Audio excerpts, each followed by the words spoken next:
Platicar más sobre esto, damos la bienvenida aquí en el estudio de Bitácora Política, Luis Espino, experto en análisis del discurso. ¿Cómo estás, Luis? Muy bien, Héctor, buenas noches. Bienvenido. Bien, bueno, pues hablando de discursos y análisis de todo esto, fuiste muy puntual al revisar cuáles han sido los puntos, quién gana, quién pierde en este sentido. ¿Por dónde comenzamos? Bueno, si quieres, por lo que vimos la semana pasada, en la primera ronda de negociaciones que tuvo lugar en Washington, vimos a un lado de esta negociación con Canadá y México con discursos muy sensatos, muy racionales, hablando de las bondades que ha tenido el Tratado de Libre Comercio de América del Norte, explicando las ventajas y dispuestos a negociar, a cooperar con Estados Unidos para encontrar, como decía el secretario Ildefonso Guajardo, soluciones ganar, ganar, ganar. Lo cual está muy bien. Ahora, ¿cuál es el reto que tiene Canadá y que tiene México? Que enfrente de la mesa, del otro lado de la mesa, tienen a un gobierno, si se quiere, con una racionalidad distinta. Sí. Una racionalidad populista, nacionalista, proteccionista.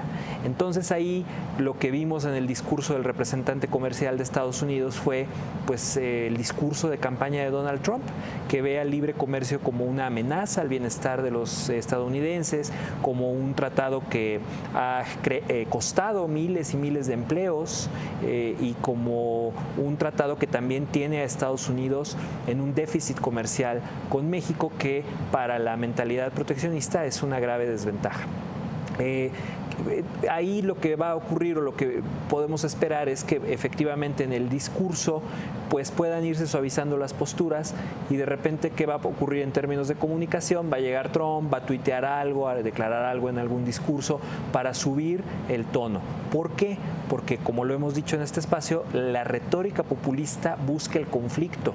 La retórica populista no busca crear consensos, llegar a acuerdos, sino que busca permanentemente estar generando un conflicto político, identificando a algún adversario, algún enemigo externo al país, al pueblo, y culpando a ese adversario de los males que aquejan al pueblo. Por eso es que el incentivo del gobierno de Estados Unidos es comunicar que el tratado es negativo. Correcto. Y en el caso de la respuesta de México, o la respuesta o la contrarrespuesta, ¿cómo sería? Pues, la ofensiva.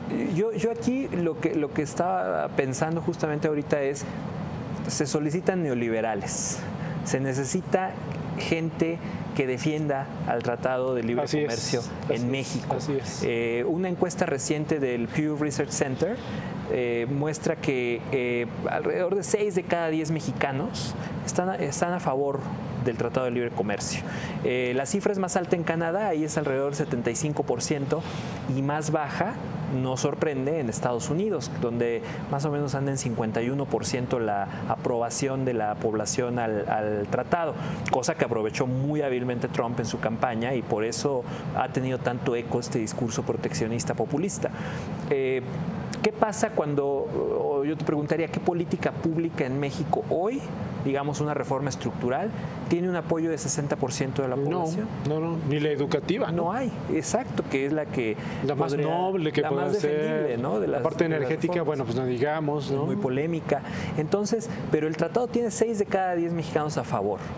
Entonces, recordando los años en los que se negoció y los años en los que hubo toda esta discusión nacional sobre el tratado, en los 90, pues en 1992 había campañas muy fuertes de la iniciativa privada y del gobierno, hablando de las virtudes del tratado, defendiendo al tratado. Había un lema de al tratado hay que entrarle con calidad, sí, que era de este Consejo de la Comunicación del sector privado, y creo que es lo que hace falta ahora, que la voz del gobierno, la voz del sector privado en México construyan un discurso a favor del tratado, porque realmente es algo que está en el interés de México. Yo te pregunto, Luis, haciendo precisamente ese comparativo de hace tantos años a la fecha, pues no había en ese momento tantas posibilidades de comunicación.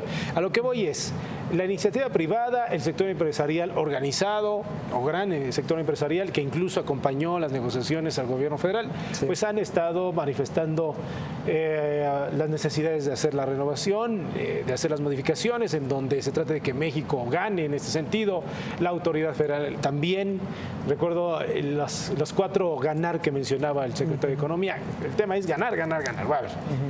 Está el discurso, pero ante la diversidad de mensajes y la falta también de apoyo de la oposición, que como estamos en un proceso de disputa electoral, bueno, pues y a pesar de que estamos en un momento tan complicado, pues no se les ve unidos en ese sentido. Entonces la pregunta va dirigida a que ¿no será que estamos tan expuestos a tantos mensajes y por otro lado les hace falta mucho más intensidad, mucho más fuerza al gobierno federal y a la propia iniciativa privada en ese sentido para reforzar este apoyo? ¿Tú qué dices?